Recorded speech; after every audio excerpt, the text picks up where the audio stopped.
بسم اللہ الرحمن الرحیم۔ سورہ بقرہ کی آیت نمبر 41۔ وَآمِنُوا بِمَا أَنزَلْتُ مُصَدِّقًا لِمَا مَعَكُمْ وَلَا تَكُونُوا أَوَّلَ كَافِرٍ بِهِ وَلَا تَشْتَرُوا بِآيَاتِي ثَمَنًا قَلِيلًا وَإِيَّايَ فَاتَّقُونِ۔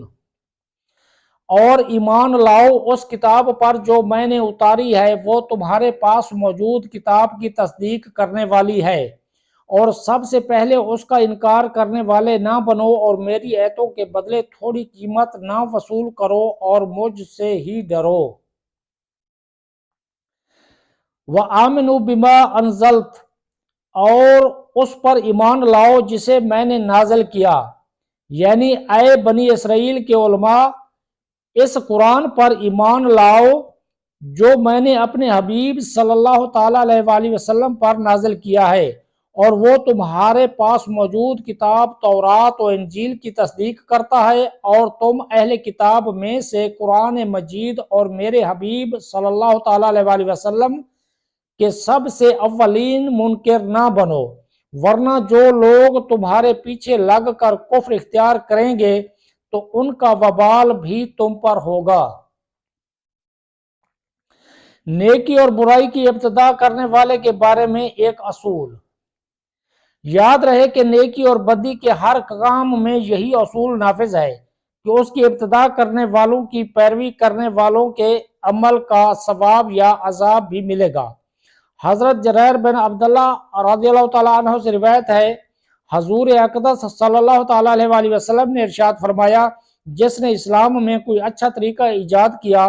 تو اس کے لیے اس طریقے کو ایجاد کرنے کا ثواب ہوگا، اور اس کے بعد جو لوگ اس طریقے پر عمل کریں گے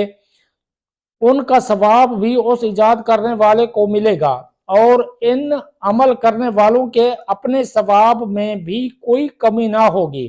اور جس نے اسلام میں برا طریقہ ایجاد کیا تو اس پر اس کا گناہ ہوگا، اور اس کے بعد جو لوگ اس پر عمل کریں گے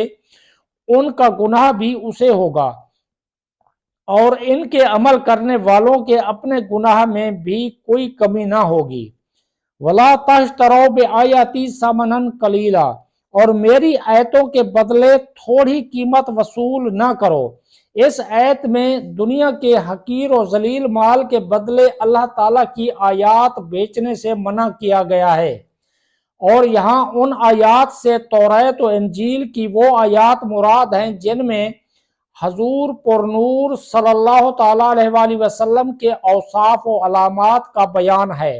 قرآن پاک کی یہ آیات ان یہودیوں کے متعلق نازل ہوئیں جنہیں اپنی قوم سے نذرانے اور وظائف ملتے تھے، اور انہیں ڈر تھا کہ اگر قوم کو معلوم ہو گیا کہ تورات میں محمد مصطفیٰ صلی اللہ تعالیٰ علیہ وآلہ وسلم کی یہ نشانیاں بیان کی گئی ہیں تو وہ ان سرداروں کو چھوڑ کر محمد مصطفیٰ صلی اللہ تعالیٰ علیہ وآلہ وسلم پر ایمان لے آئیں گے، اور یوں ان کے نذرانے بند ہو جائیں گے۔ اسی کو فرمایا جا رہا ہے کہ دنیا کے قلیل مال کے بدلے اللہ تعالیٰ کی آیتیں بیچتے ہیں۔ عظمت مصطفیٰ صلی اللہ تعالیٰ علیہ وآلہ وسلم چھپانے والے غور کریں۔ اس آیت اور اس کے بعد والی آیت سے معلوم ہوا کہ یہودی علماء اپنے باطل مفادات، نفسانی خواہشات اور جاہلانہ توہمات کی بنا پر اپنی کتابوں میں موجود ان آیات کو چھپاتے تھے جن میں نبی کریم صلی اللہ تعالیٰ علیہ وآلہ وسلم کی عظمت و شان اور ان کے اوصاف بیان کیے گئے، اور اگر کبھی کوئی آیت بیان بھی کی تو اس کے ساتھ بعض باطل باتیں بھی ملا دیا کرتے تھے۔ حالانکہ علماء کا منصب تو حق بات کا اعلان کرنا، حق اور باطل کو جدا کرنا، مالی و ذاتی مفادات کو دین پر قربان کرنا اور دین کا محافظ بننا ہے۔ یہودیوں کے بیان کردہ طرز عمل اور علماء کے منصب کو سامنے رکھتے ہوئے